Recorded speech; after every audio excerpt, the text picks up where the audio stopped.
Situasi politik nasional memanas pada Agustus 2025 setelah demonstrasi besar terjadi di berbagai kota Indonesia. Presiden Prabowo Subianto menyampaikan bahwa aspirasi damai rakyat tetap harus dihormati. Namun, ia juga menegaskan bahwa tindakan melanggar hukum, terutama yang mengarah pada makar atau terorisme, tidak dapat ditoleransi. Pernyataan tegas ini menjadi sorotan publik dan menuai beragam respons dari berbagai kalangan. Menanggapi dinamika tersebut, Menteri Pertahanan Syafri Syamsuddin pada 31 Agustus tahun 2025 memberikan penjelasan resmi. Ia menekankan bahwa pernyataan Presiden Prabowo jangan diinterpretasikan secara berlebihan. Menurutnya, pernyataan tersebut merupakan bentuk atensi dan kewaspadaan agar masyarakat tetap siaga terhadap potensi ancaman yang dapat mengganggu stabilitas nasional.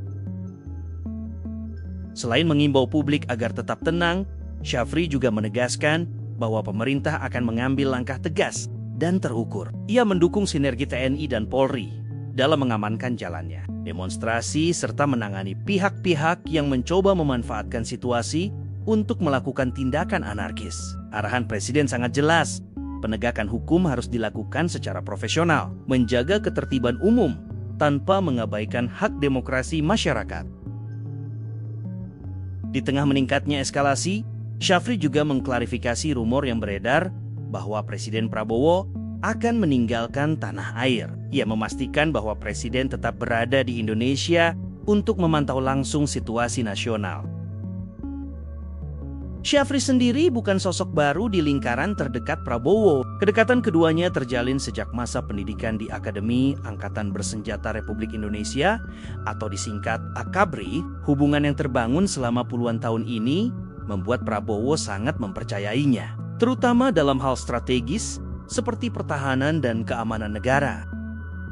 Karier militer Syafri sangat panjang dan berwarna. Ia pernah bertugas di Kopassus, menduduki berbagai posisi komando termasuk di Kodam Jaya, hingga menjabat sebagai Kepala Pusat Penerangan TNI. Bahkan, di masa pemerintahan Orde Baru, Syafri sempat menjadi ajudan Presiden Soeharto. Jejak ini membuatnya dikenal sebagai figur militer yang matang dan memiliki jaringan luas di kalangan elit pertahanan. Memasuki ranah sipil, Syafri mengawali kiprahnya sebagai Wakil Menteri Pertahanan pada periode 2010 hingga 2014.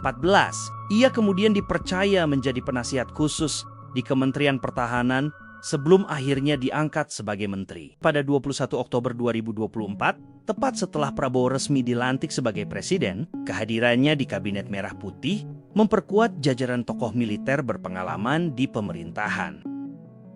Kini, sebagai Menhan, Syafri tidak hanya berperan di dalam negeri tetapi juga di kancah internasional. Ia kerap mendampingi Presiden Prabowo dalam agenda diplomasi pertahanan, termasuk penyambutan resmi Perdana Menteri Tiongkok, Li Qiang, pada Mei 2025 lalu. Aktivitas ini menunjukkan peran penting Syafri dalam membangun kerjasama bilateral serta memperkuat citra pertahanan Indonesia di mata dunia.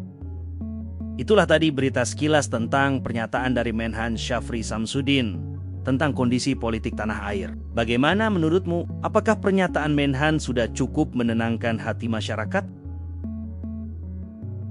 Silakan komen di bawah. Jangan lupa pencet tombol like dan subscribe untuk mendukung channel ini. See you in the next video.